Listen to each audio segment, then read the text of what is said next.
Las Vegas, 2045. At my father's funeral, they called my brother the only heir. My name, erased like I never even existed. But what my stepmother and brother didn't know is that my father left me proof strong enough to burn their empire to the ground.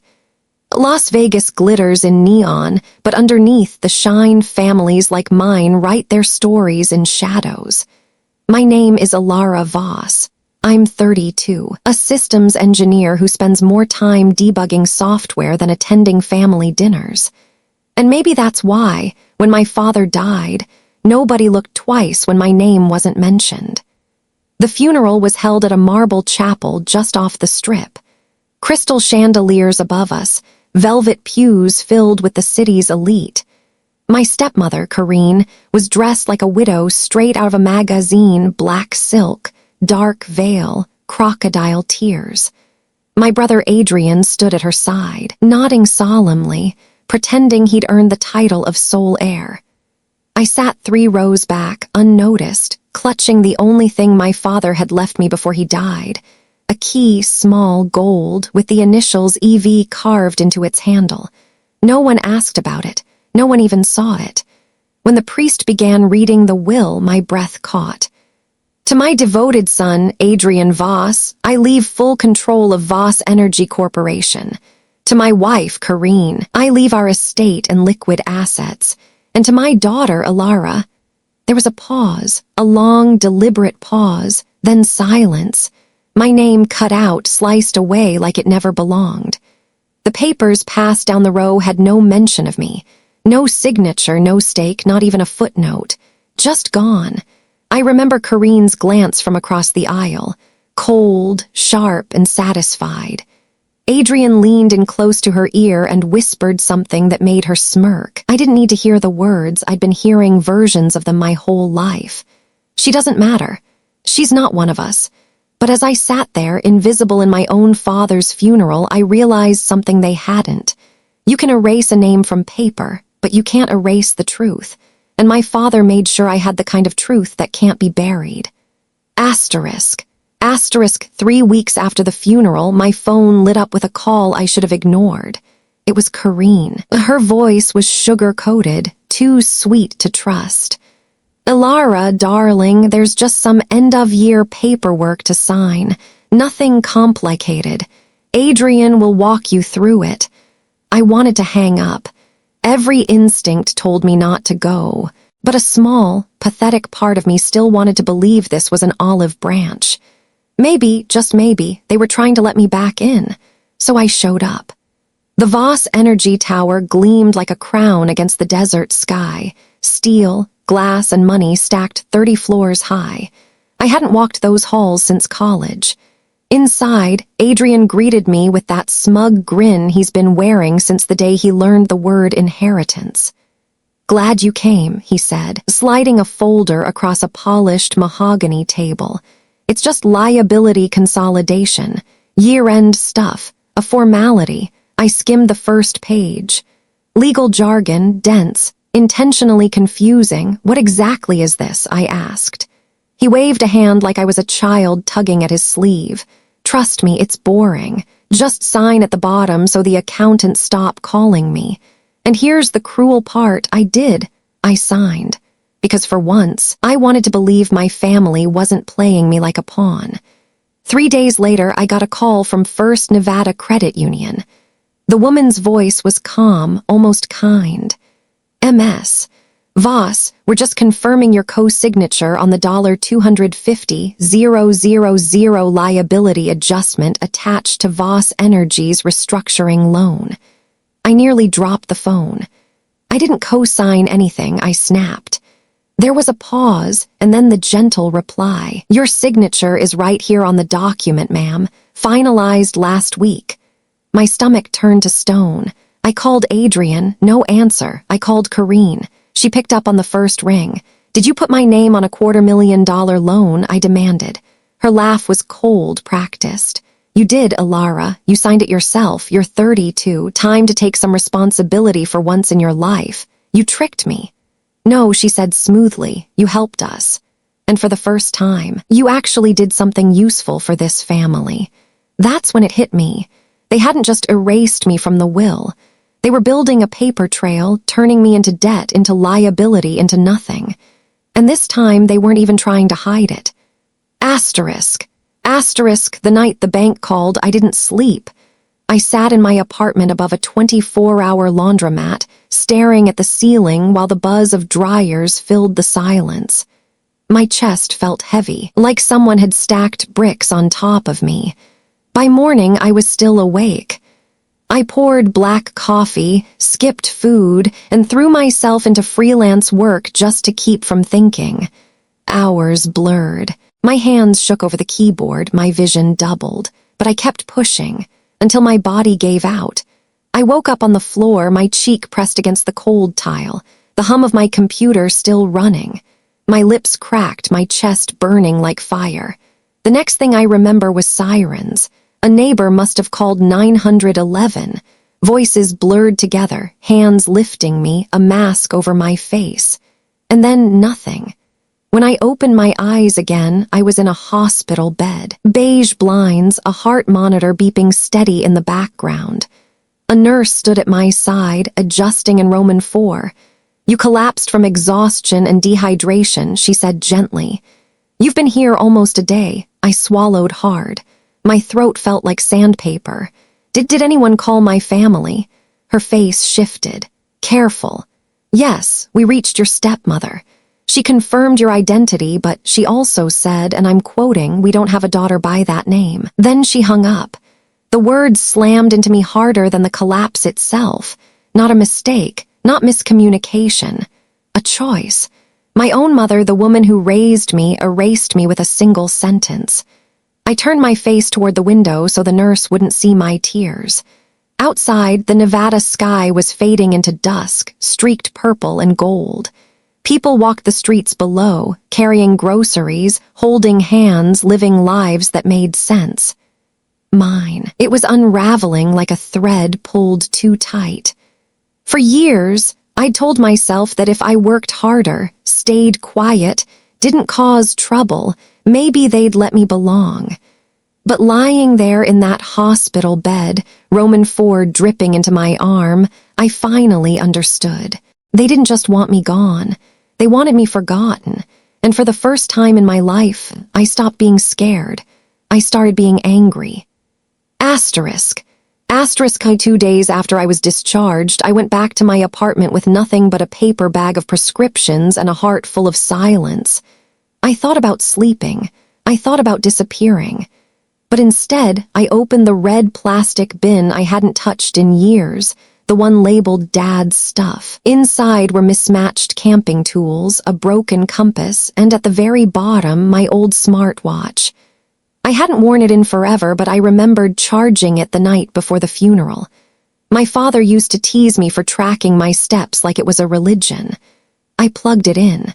The screen blinked alive, and then I saw it an audio file, automatically recorded, 57 minutes long. My stomach tightened. I pressed play. At first, just the crunch of footsteps. My voice faint, asking, "Where are we going?"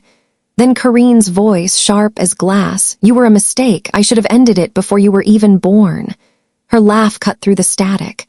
"Go meet the wolves, Elara. At least they'd find you useful." I froze, every syllable carved into me like a blade. But instead of breaking, I saved it, copied it to the cloud, to an external drive, to a flash drive I mailed to a friend out of state, because for once my word wasn't all I had. Now I had proof, and as if fate wanted to hand me more. That same night, while cleaning out an old drawer, I found a USB marked Adrian Media. Curious, I plugged it in. What popped up wasn't media files. It was a shaky phone video. The frame showed my brother and stepmother sitting at our dining table, wine glasses half full, smirking like conspirators. Adrian's voice first. She's always been the dead weight. Let's cut her out clean. Corinne nodded, sipping her wine. She won't fight, she never has. The timestamp. The night before the funeral, it wasn't neglect, it wasn't misunderstanding, it was intent. I stared at the screen until my hands stopped shaking. Then I whispered into the empty room, "You wanted me erased." Now you've written your own confession. Asterisk. Asterisk, I didn't send the files right away. I learned the hard way. When people want you gone, you don't hand them all your cards at once. Instead, I sent a message. Short, direct, to the only lawyer I knew would believe me, Ben Matz. We'd met years ago when I helped him recover corrupted drives for a case. Back then, he'd said, "If you ever need a bulldog with a law license, call me." So I did. He replied in under an hour, "Bring everything, tomorrow, my office." The next morning, I showed up in jeans and a blazer halfway between casual and ready for war. Ben's office was small, tucked between a pawn shop and a bail bonds place. But the man himself, sharp-eyed, gravel voice, no nonsense. I laid it all out on his desk. The smartwatch recording from the woods. The video of Corrine and Adrian plotting at the table. Bank records tying my forged signature to their loan. Hospital files proving my collapse. When I finished, Ben leaned back in his chair, eyebrows raised. "Elara, this isn't just family drama. This is financial fraud, intentional endangerment, maybe even attempted homicide if a judge is willing to listen." I swallowed. "So I'm not crazy." He smirked. "Crazy? No. Thorough? Yes, and with this kind of evidence, you're holding a case that could shred them in court." My fingers clenched tight around my coffee mug, then let's shred. Ben's grin widened. "Good, but you need to decide something first. Do you want revenge or justice?" I didn't hesitate. Both, in that order. That night, back at my apartment, I created a timeline. Every text, every transaction, every whispered threat. I named the file. Voss vs. Voss Statement of Events. Saved it in 3 places. For the first time in months, I felt my lungs fill all the way. They wanted me erased. But instead, I was about to write the story they'd never escape. Asterisk. Asterisk, the courthouse in downtown Las Vegas looked more like a casino without lights, marble floors, high ceilings, everyone gambling with words instead of chips. I walked in wearing the same blazer I'd worn to Ben's office. My palms were sweating, but my spine was straight. This wasn't just about me anymore. This was about truth. Adrian was already seated at the defense table, expensive suit, smirk plastered like a mask. Corrine sat beside him in pearls and black silk, her lawyer whispering frantically in her ear. When the judge called us to order, Ben stood with a calmness I didn't yet know how to fake. "Your Honor, what we have here is not a misunderstanding. It is a deliberate conspiracy, financial, emotional, and physical, to erase my client, MS, Elara Voss, from her own family." He slid a USB across the table to the clerk. "Exhibit A." The room went silent as the first audio file played, crunching footsteps. My voice, "Where are we going?" And then Corrine's voice, cold as ice, "You were a mistake, I should have ended it. Go meet the wolves, Elara." Gasps filled the courtroom. Even the judge leaned forward, eyes narrowing. Next came the video. The shaky frame of my brother and stepmother, wine glasses in hand. Adrian's voice, "She's always been dead weight. Let's cut her out clean." Corrine's reply, "She won't fight, she never has." The timestamp glowed on the screen the night before the funeral. I kept my eyes forward, refusing to look at them. But I heard it, the whispering, the shifting, the shame breaking through their polished armor. Ben wasn't finished. He dropped the forged loan documents onto the table. Exhibit C. My client's signature, copied without consent, a $250,000 liability fraudulently placed in her name. The defense tried to object, stammering something about family misunderstanding. The judge cut him off. "Save it. MS. Voss's mother told a hospital she has no daughter. Her voice on tape says otherwise. You expect this court to dismiss intent? Think again." Corrine finally stood, trembling but defiant. "This is out of context. I was angry." The judge raised a brow. "Angry mothers don't lure daughters into the woods and tell them to meet the wolves." For the first time, her voice cracked. Adrian slammed his hand on the table. "She's lying. She's always been unstable." Ben clicked his tongue, smiling faintly. Then why does your own voice say otherwise, Mr. Voss? The courtroom buzzed, reporters scribbled, phones clicked, and I just sat there, steady, finally louder in silence than they ever were in cruelty. When the session adjourned, the judge's words echoed like thunder. This case will proceed to damages and possible criminal referral. And let it be known, this court does not look kindly on families who erase their own. Outside, the press swarmed. Microphones shoved toward my face. I didn't say a word. Ben did. My client isn't here for pity, she's here for justice. And today, the truth spoke louder than money. The headlines exploded that night. Heir erased, Voss dynasty on trial, and for the first time in my life, the world finally saw me. Asterisk 2 weeks after the verdict, I stood outside the Voss estate for the first time without shaking. The blinds were drawn, the lawn overgrown, a foreclosure notice stapled to the gate. The dynasty that once cast me out was now just another empty house in the desert. But I hadn't come back for revenge. I came back for reclamation. At the auction, I bought the property for a fraction of its worth. Neighbors whispered, "Why would she ever want that place?" The answer was simple. I wasn't reclaiming the house. I was repurposing it. Within a month, workers stripped away the marble nameplates and the oil paintings of Adrian's smug face. We painted the walls soft beige, replaced portraits of greed with murals of resilience. The grand dining hall where they plotted my erasure. It became a resource center for women clawing their way out of toxic families, financial traps, and silence. I called it the Elara Foundation, not because I needed my name on a wall, but because I wanted every woman who walked in to see that survival is possible. On opening day, no ribbon-cutting ceremony, no champagne toast, just a door left open. The first visitor was a teenage girl, black hoodie, eyes hollow with fear. She didn't tell me her name. I didn't ask. I just stepped aside and said, "You're safe here," and for the first time, I meant it. That night, I walked to the rooftop terrace where I used to hide as a child, staring out at the neon strip in the distance. I remembered every word Corrine had said in that forest. Go meet the wolves. But I realized something she never understood. Wolves don't kill their own. They teach them to survive.